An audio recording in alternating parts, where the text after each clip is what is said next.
Welcome back to the Mountain Morning Show. It is officially Motivational Monday, and this week's theme is criticism. Unfortunately, it is just a part of life. I'm sure it is a part of yours, but to help us deal with it in the most constructive way, from Blue Clover Therapy is Jessie Shepherd. Good morning. Good morning. How are you? Good, thank you. Now, I think this is such an important topic because criticism doesn't necessarily have to be a bad thing. It's just how it affects you. Yes, and that's the thing is, oftentimes we get an emotional reaction to it. We can sometimes even get that fight, flight, freeze response where our cortisol levels go up, our heart rate goes up, we're like, oh. It's actually a physical reaction to being criticized. Yes, where you feel like potentially you could be rejected, or they're taking this vulnerable piece of you and tearing it up. You're like, oh, I don't want this.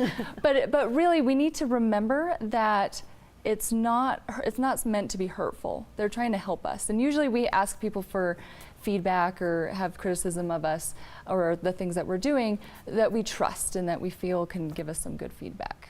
And so, I mean, you're talking hopefully about constructive feedback, right? Yes. What about the people that like to be critical?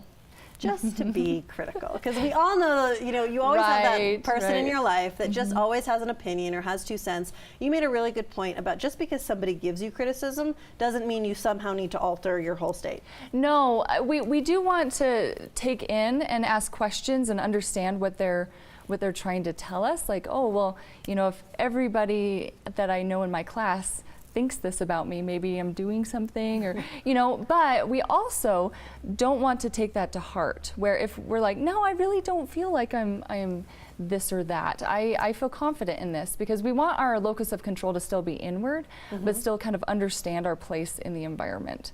So you do not have to change the things that people are criticizing about you, because if you did, I mean, you'd be all over the place. Everybody has an opinion. And it could be so many different opinions about what you should or shouldn't do. Oh, yes. Coming from a young person's perspective, say the relationship, not just we talked about of a peer to a peer, but what about a teacher to a student that maybe has some constructive feedback instead of sort of verbalizing as criticism? It's more like, no, I'm going to give you some feedback about what you could do differently. Right. So let's say you have to turn in a paper or something, and they go through with their red marker and they mark it up, and we get it back and it's full of red, and we're like, oh my goodness.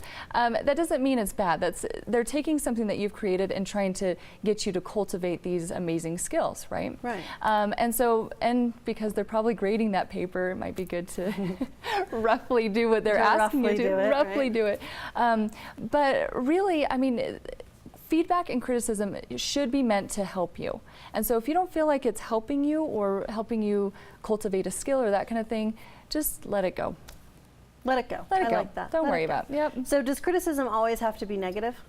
No, not necessarily. I mean, it can be like maybe even tweaking something that you're already really good at. Like, let's say that you are like a talented, we're in Park City, so skier or athlete of some kind, right? Because we're all athletes up here.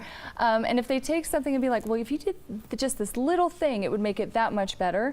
That is taking something that you were already amazing at and cultivating that again to make you even better at it. So it's a good deal all around. Well, and you made a good point too about not just having criticism or feedback be a one-way street, that you can listen to it, but then you can also use it to open up a dialogue and ask maybe some questions about, well, where are you coming from with this? Or how do you expect me to change, these certain behaviors, and use it not just as a direct speech at you, but as a way to start a conversation. Right, so like with that paper, it's usually one way, right? But if you're, doing skill building or that kind of thing, you can ask them, because everybody has a different lens on. Everybody's had different life experiences. And so it's nice to kind of understand where they're coming from and why they would want that for you. And then, is it something that you want to change? Is it something that you can change? And then you guys can kind of go from there and see where it goes. And discuss it, Have that open dialogue, which communication usually fixes almost anything when you actually start to talk about it. As long as you're calm and as you keep it together throughout the conversation. And then you closed your point with criticism as to always thank the person. What's behind that? Yes. So oftentimes when we feel attacked or we have that cortisol level up, our heart rate's up, our brain kind of gets foggy. We get emotionally intertwined into whatever's happening. And so we need to calm down and make sure to thank them for taking that time to give us feedback or criticism.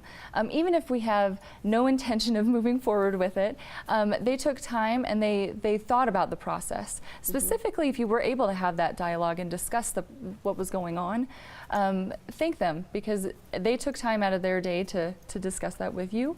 And it's always good to be polite and kind of continue to have that positive regard for others. Well, and you leave with a sense of dignity and a sense of self from Yes. whatever the interaction. I think Yes. it's probably like the Irish Catholic background. They criticize because they care. Right. When you have endless aunts and uncle and cousins, it's like Right. it's because they care, that they're actually invested in you as a person. Right, exactly. So we can look at it as a positive. So Yes. I love the topic of criticism because unfortunately it's in everybody's life, no matter what you try and avoid. For people that want to work with you and Blue Clover Therapy, how do they get in touch and read about some of your resources?